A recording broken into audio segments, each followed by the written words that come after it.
Good morning everyone. मैं doctor Tirthanand मिश्र, associate professor, राजकीय मीरा कन्या महाविद्यालय उदयपुर। मित्रों, आज हम इस वीडियो के माध्यम से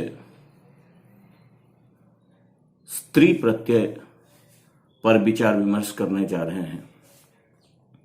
स्त्री प्रत्यय हम उस प्रत्यय को कहते हैं जो स्त्रियां के अधिकार में किसी न किसी प्रातिपदिक से जोड़ा जाता है, अर्थात स्त्रियां के अधिकार में किसी प्रातिपदिक के अंत में जोड़कर स्त्रीलिंग वाचक शब्दों का निर्माण करने वाला प्रत्यय स्त्री प्रत्यय कहलाता है। स्त्री प्रत्ययों में मुख्य रूप से टाप, निप, निश, गिन आदि प्रत्ययों की चर्चा हुई है। इन प्रत्ययों में हम सर्वप्रथम टाप प्रत्यय के स्वरूप पर विचार करेंगे। मित्रों, स्त्री प्रत्ययों में टाप एक अन्यतम प्रत्यय है।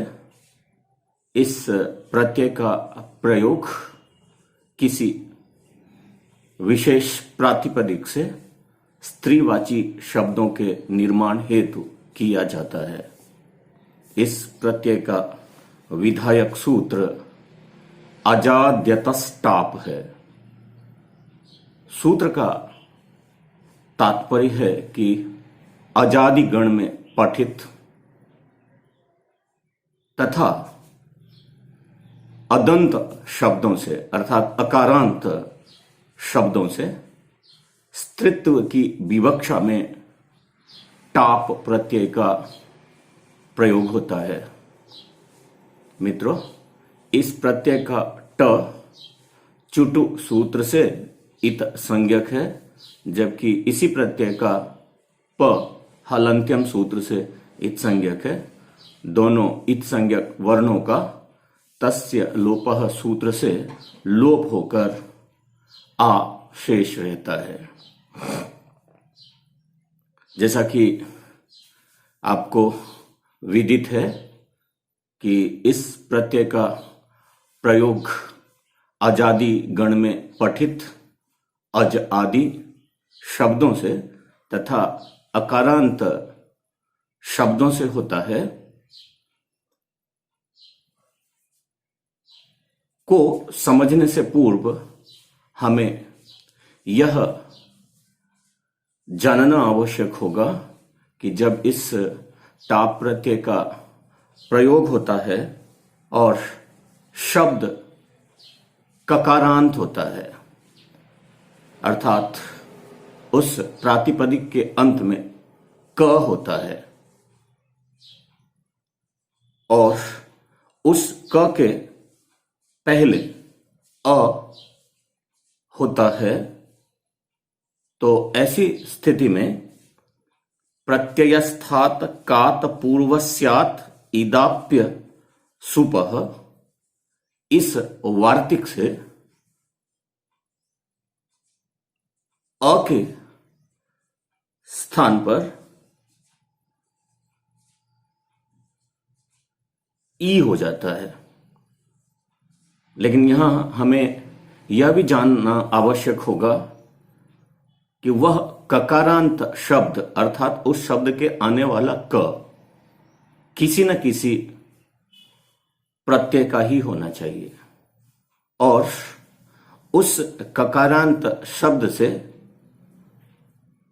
सुप प्रत्यय का प्रयोग नहीं होना चाहिए, अर्थात उस शब्द को असुबंत होना चाहिए, अर्थात उसे केवल प्रातिपदिक होना चाहिए। और तीसरी स्थिति यह है कि उस ककारांत शब्द के पूर्व अर्थात क से अंत होने वाला जो शब्द है उस शब्द में क से पूर्व अ होने चाहिए। और जब ऐसी स्थिति होती है तो उस शब्दस्थ क से पूर्व अ के स्थान पर ई हो जाता है।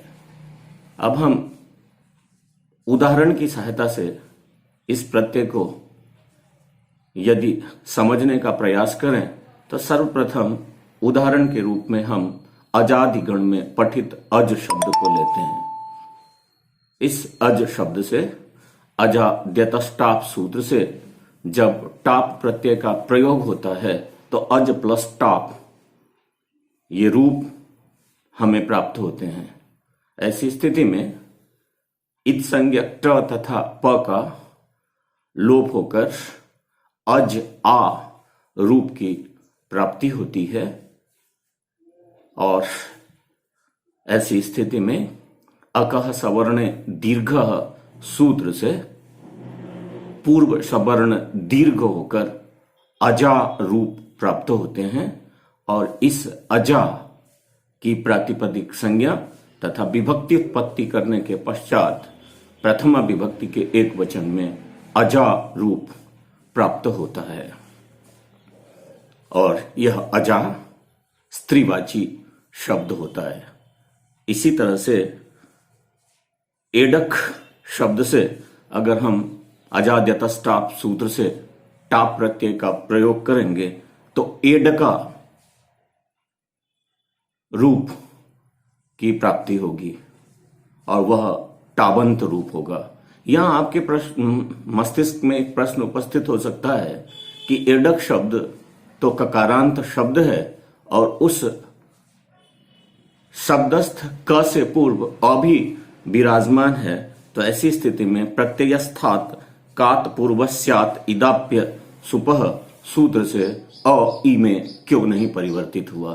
तो मित्रों, इसका समाधान यह है कि इस शब्द में जो क है वह किसी प्रत्यय का क नहीं है। इसे समझने के लिए हम मूषक शब्द ग्रहण करते हैं और उस शब्द से अजाद्यतस्टाप सूत्र से जब हम टाप प्रत्यय करते हैं तो हमारे सामने में मूषक प्लस टाप यह रूप प्राप्त होता है। प्रत्ययस्थ इत संज्ञक वर्णों का लोप करने पर मूषक प्लस अ प्लस आ रूप की प्राप्ति होती है। चूंकि मूषक शब्द में प्रयुक्त क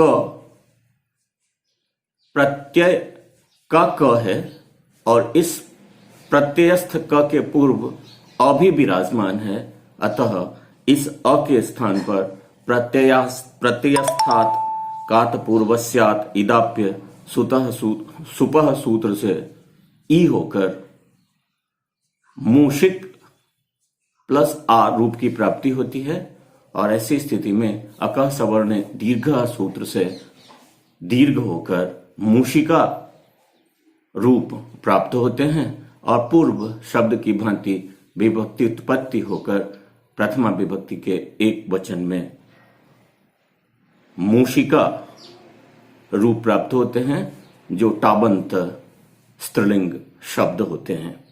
मित्रों, इसी तरह से अश्व शब्द से टाप करके अश्वा, चटक शब्द से टाप करके चटका, बाल शब्द से टाप करके बाला, वत्स शब्द से टाप का प्रयोग कर वत्सा आदि रूप बनाए जा सकते हैं। मित्रों, आज यहीं तक। धन्यवाद। अगले वीडियो में हम स्त्री प्रत्यय में से ही किसी अन्य प्रत्यय पर विचार विमर्श करेंगे।